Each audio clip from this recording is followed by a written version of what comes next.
Well, it's a 2-1 shootout loss for the Edmonton Oilers as they kick off their preseason schedule with a loss in what was an entertaining affair here at Rogers Place between the Oilers and the Winnipeg Jets. I'm pleased to welcome in 630 CHED's Cam Moon. And from one goaltender to another, you had to appreciate the performance by Colin Delia. I thought Colin Delia was outstanding, particularly in that second period. There were backdoor chances the Oilers had. Ryan Nugent-Hopkins, Lane Peterson, Brandon Sutter, all of them looked like surefire goals that he held the Oilers off the sheet. A lot of opportunity generated by Edmonton. But Delia, a guy that last year, part of the Vancouver Canucks organization, they had injury issues in goal, landed up getting 20 games in at the NHL level and another 9 at the American Hockey League level.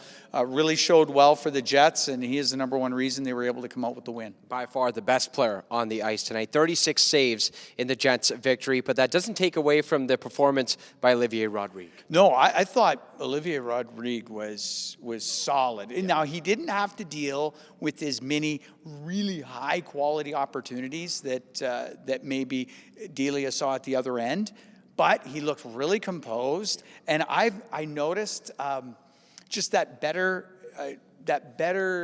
all-around game from a year ago. He had a good year in the American Hockey League, really came on well late in the year.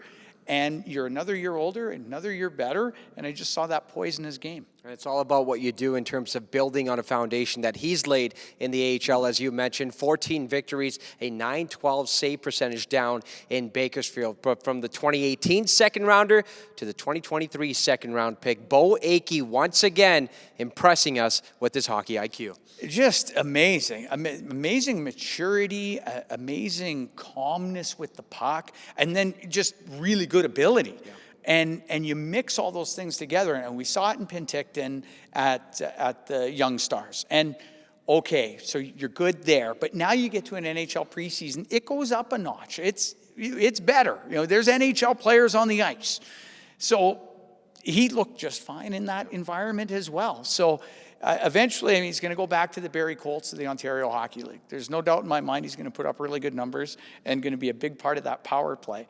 But he has shown that he can make that next step up and is going to be fine. And I hope he has a great year, eventually when he gets to the OHL. But the Edmonton Oilers fans can be pretty excited about what this guy's going to bring down the road. Yeah, really, when it comes to Beau Akey's game, the offensive instincts really shine each and every time he's hit the ice. As you mentioned, since Penticton, he just keeps on building and building. And speaking of offense, one player hoping to provide offense in the Oilers lineup come opening night onward, Dylan Holloway. You were impressed with what you saw from number 55. I really was. Dylan showed his great speed. We know he has that, but I just thought there was some tenacity around the puck. He was winning some battles. He was able to set up, make some plays.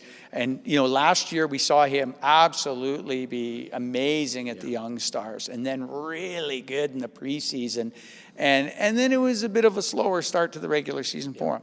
Well, now he's got a year under his belt, 51 games last year with the Oilers, played a little bit in the American League. I know he had some injuries, but he's just another year older. And he looks like it was a really good game from him tonight, and you want him to build on that. He could be a big part of what the Edmonton Oilers are this year. And if Holloway can, solidify a spot in the top 9 and be a regular contributor, whether that be offense or defensively because he has that great speed, I just think that'd be a great asset for Edmonton. A lot of positive takeaways for the Oilers despite the 2-1 shootout loss result. We'll see what the second half of the home and home has in store on Monday night in Winnipeg.